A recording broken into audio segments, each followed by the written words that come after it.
Okay, so it wasn't a coincidence that at the height of the pandemic, we were seeing joggers on the runway. Our clothes always have something to say about us. This year, we are in an ugly fashion moment, and today on the podcast, we'll look back at the year in fashion and what it says about who we are right now.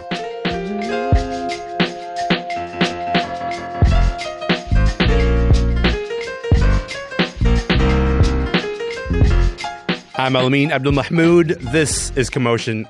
Okay, can we just do like a little bit of an imagining exercise, if you don't mind? The year is 2043, and the kids want to dress like it's 2023 because, you know, you've been around long enough to know that all the fashion cycles just end up coming full circle again at a certain point. What are the ironic looks? What are the ironic looks that they're going to be turning to? The moments that are so on trend right now that they couldn't be anything other than from this particular year. And what does what we chose to wear this year tell us about ourselves in this moment in history? That's the topic for today. Today on the show, let's talk about 2023's fashion time capsule.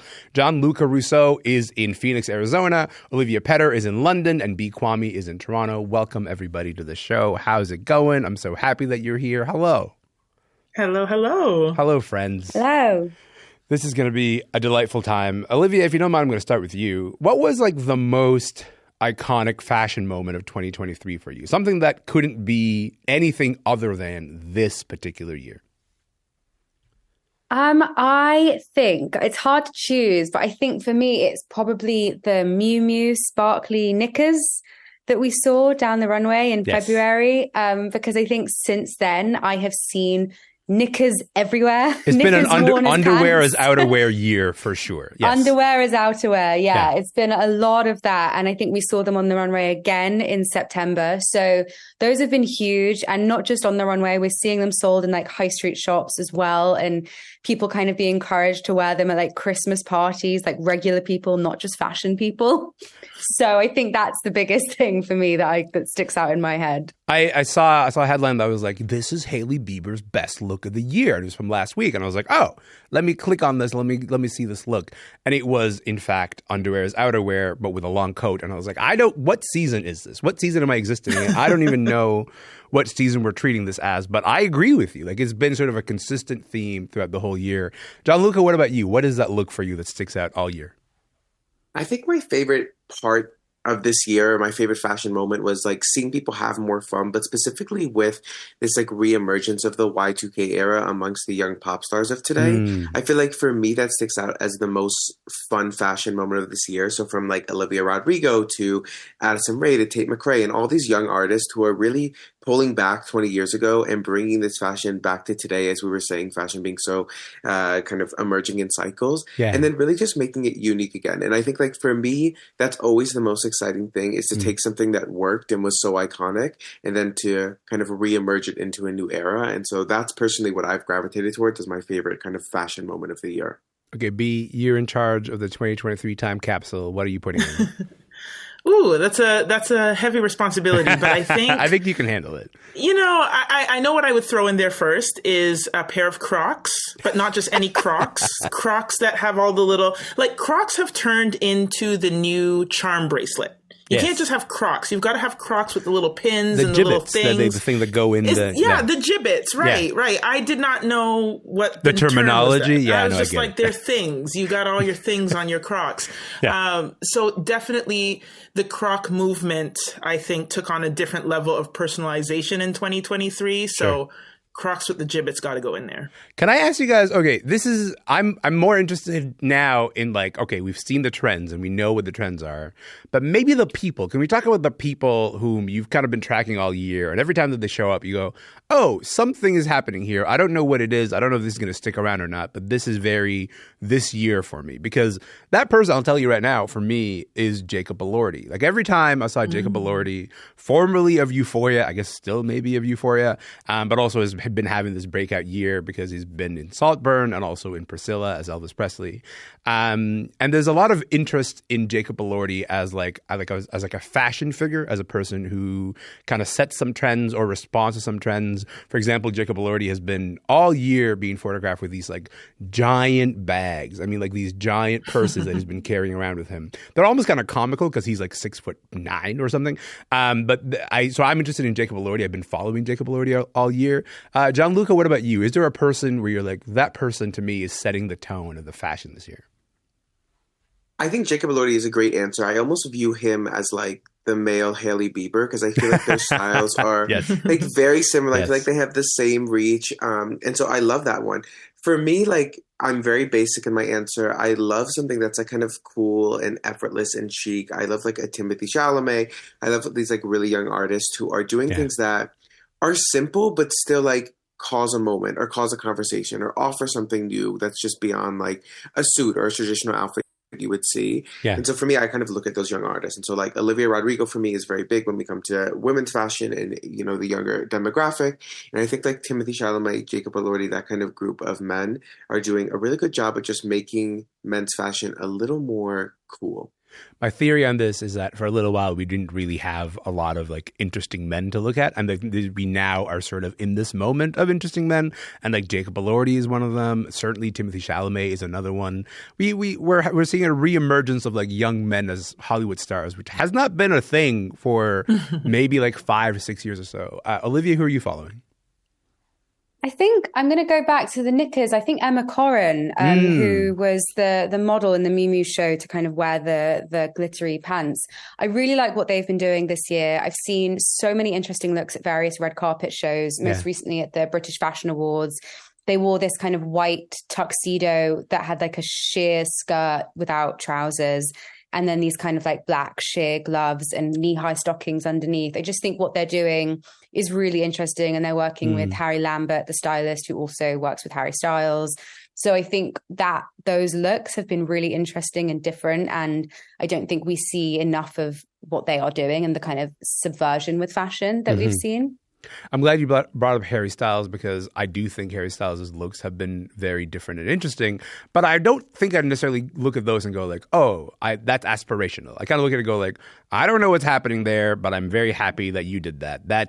I'm glad you're doing that for you. That is a not for me thing. Whereas as opposed to like a Jacob Elordi or Timothée Chalamet, you kind of go, how can I translate that look to like my style, my personal sort of idea of style is. B, what about you?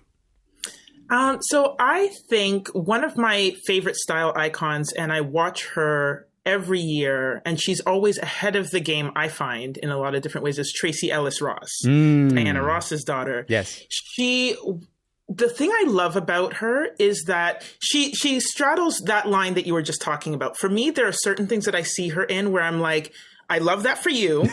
I wouldn't do it. Yes. And that's fine because I don't need to do it, but I love that you went there. And then there are other things where I'm like, you know what, this is aspirational. But I think overall, it's the idea that she always seems to be just one step ahead of the trends. Right. She starts doing something and it might be that, okay, it's not good for me, but cool for you. But then within 6 months, everybody's doing that thing. Right. And I love what she's doing in terms of wearing the clothes they don't wear her. And for a woman who's in her 50s to just continuously be killing it with her own style. Yes. Her stylist, Carla Welch, they're a dream team. I love her. I love Tracee and Carla together. Great choice. I can't think of a Tracee look that is like, oh, this was a miss for me because like they're all just like interesting, misses. Just always interesting to look at, you know? Exactly. We should say we started the show by setting up a conversation about ugly fashion, and that's what we're going to do now because there's been all this conversation about how ugly fashion is in for a moment. B, you mentioned the Crocs. Also, there's been a lot of crochet. It's been called the Portia effect, which is like named after the White Lotus character who Portia was the assistant in the White Lotus. If you saw the White Lotus, unlike I just want to play you a bit of Haley Lou Richardson who played Portia.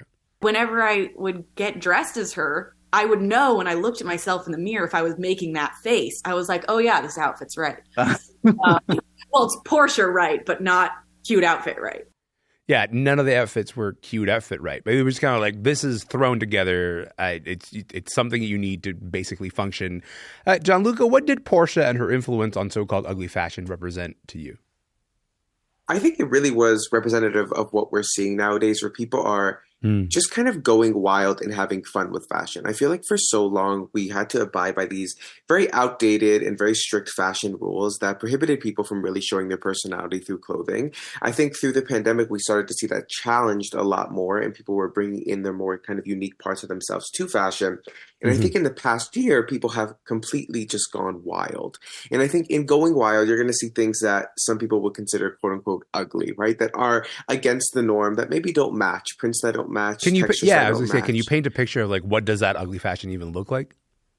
Yeah, I mean, I think going back to what B was saying, I think those Crocs are definitely part of it. Like, as iconic as they are, they're definitely not the kind of shoe wear that a few years ago you would have seen walking around a lot. But I think it's a mixture of different kind of prints, very bold colors. I think lime green is something that I've seen so much this year, both on the runways and in what people are wearing. And so as bold as you can go, I think is really sticking out. But ultimately, it goes back to people just wanting to have fun. And I think if we're looking at runways, for instance, which often dictate fashion, designers are really pushing the boundaries and just being wild and crazy with things. I think of like the Schiaparelli runway where they put a literal lion's head on one of the dresses. Like, why would you do that? But I feel That like was a moment. It was a moment. And I feel like stuff like that gives the average consumer, people like us, the permission to be wild. And I think that permission has then lent itself to us having some ugly clothes. And honestly, if the ugly clothes make you feel good and make you feel represented and make you feel bold or whatever it is, then I'm here for it, because ultimately it's about what makes you feel best, you feel more confident, and not what anyone else thinks is good or not. Olivia, I gotta say that like I'm relieved for this ugly fashion moment for many reasons, but the biggest reason is that it feels like before the pandemic, everyone was kind of dressing like their middle manager at an investment firm. Like I don't know what was going on there, you know? And it kind of really felt like experimentation was out, play was out, and everyone was dressing relatively formally, like a lot of like really clean lines, nothing too crazy in terms of patterns, not a lot of mixing going on. And then the pandemic happens and it feels like a bit of a break, a bit of a psychic break of, hey, we can actually do whatever we want.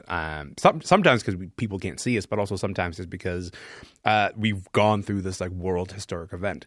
If we now arrive at this ugly fashion moment, what does that moment represent for you? I think, like you said, it represents wanting to play and wanting to have fun with the way that we're dressing again, and not sticking to those kind of rigid codes of, okay, well, if I'm going to wear this patterned jersey sweater, then I have to wear something plain and boring underneath to kind of offset the chaos. It's kind of about kind of bringing more chaos in as opposed to just limiting it and trying to look more refined. I think there's a lot more kind of peacocking going on in the way that we are dressing. And it's really fun and joyful, and it's bringing kind of more spirit back to it. You know, we spent so long sitting around at home in our loungewear or our leggings. And so I think this is kind of a rebellion against that.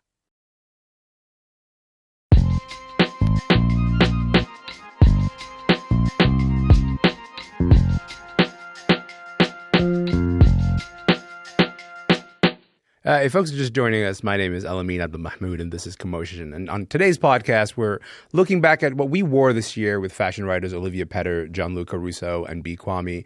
Gianluca, when we look at what we're wearing, what do we understand about this moment, about this present moment that we're in? What do you think the fashion that we chose this year represents about us?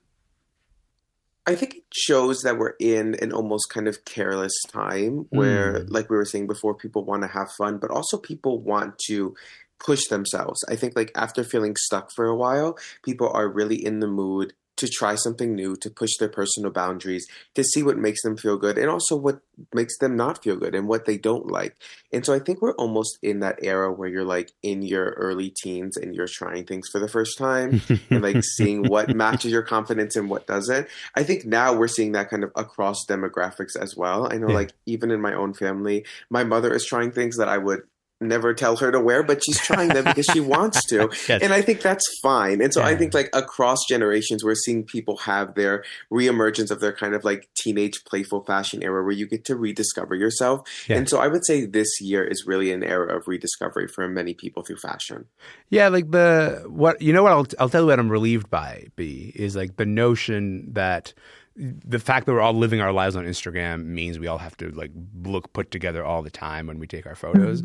I'm seeing, I don't think it's a coincidence that I'm seeing all these wild fashion trends, all these sort of notions of play that are like, I don't know if this outfit makes sense, but that's maybe the thing that actually makes sense about it. I don't think it's a coincidence that we're seeing that at the same time as we're seeing people like use filters on Instagram a little bit less than they used to, right? Like the ideas of like we maybe went through too much of a manicured period of time and we're now kind of rebelling against that. What does that rebellion look like for you, do you think? Yeah, I think the rebellion is really just getting back to authenticity. And it's so funny that authenticity is rebellion. But like you said, with the overuse of filters and the idea that you have to have this curated presence, and then that presence on social media has to translate when you step outside of your house, or people are going to say, is that the same girl I follow on Instagram? Is that the girl who I see on TikTok? Because she doesn't. So you have to keep up this appearance. But now we're getting to a moment of authenticity where we're seeing like it's that tipping point where I think all of that curation has really been saturated, and people are really just out here just trying to claim a space for themselves and claim an identity for themselves, and using fashion to do that as well. They are wilding out, B. They are wilding. That's it. And I love that for them. I love that for them.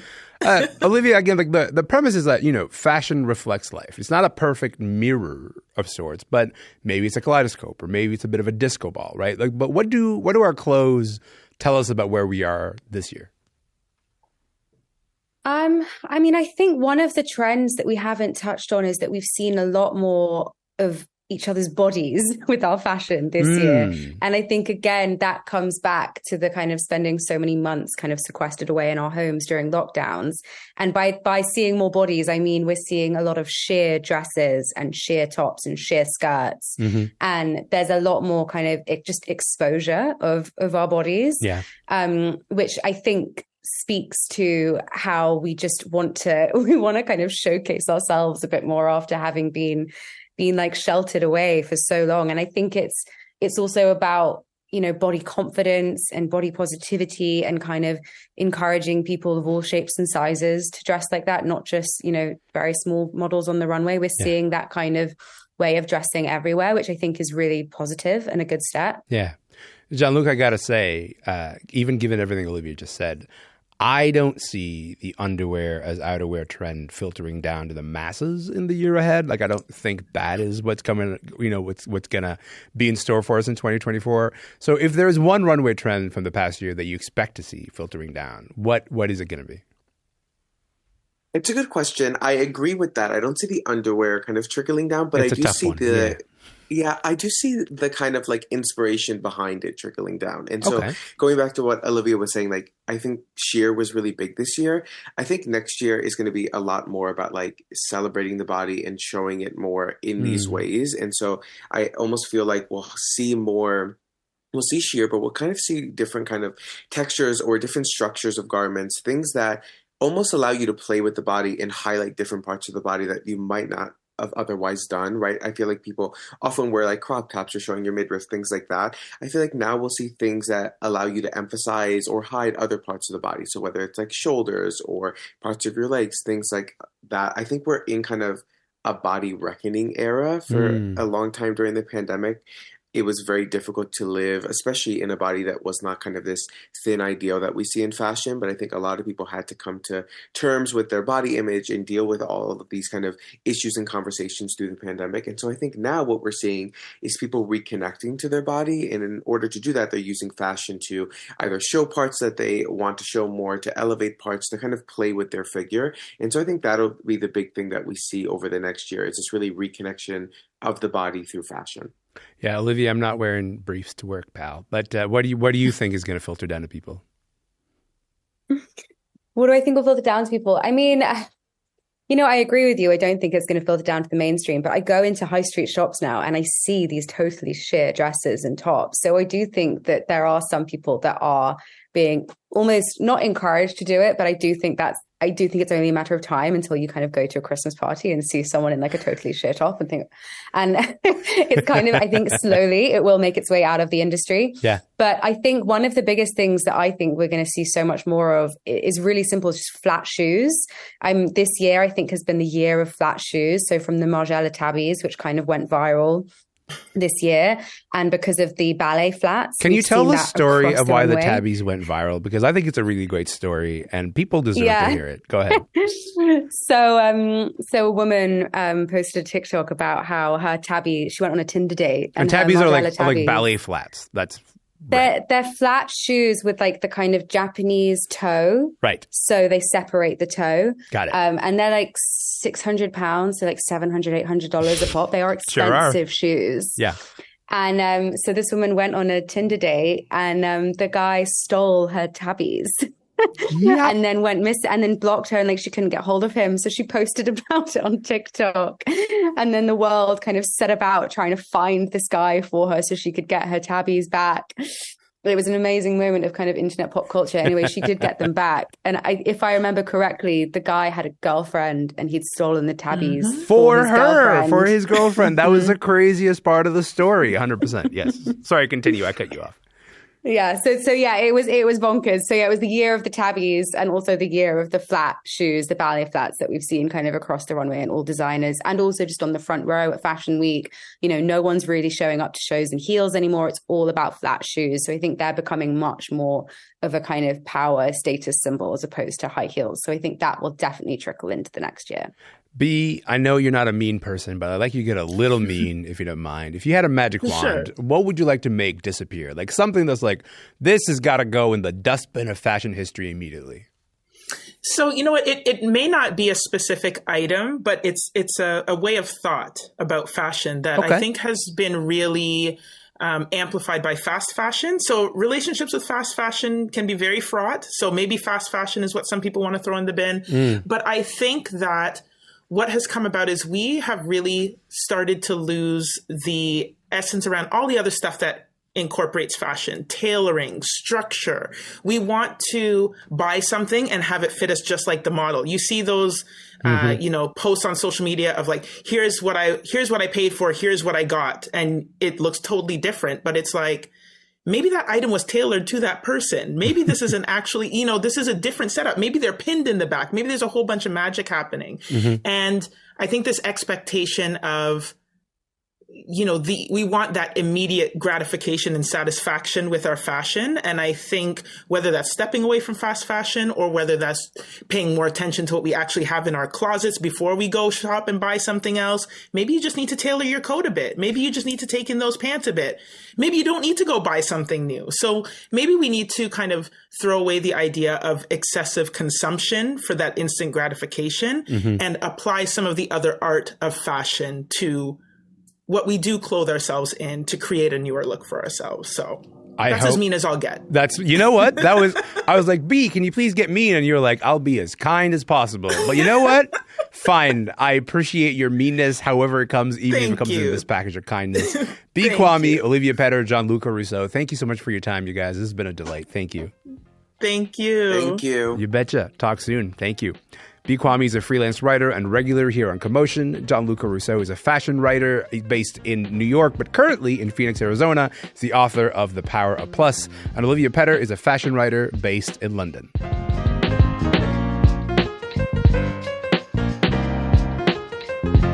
And that is it for the podcast today. Remember, you can listen to any episode of the show anytime you like, wherever you get your podcasts.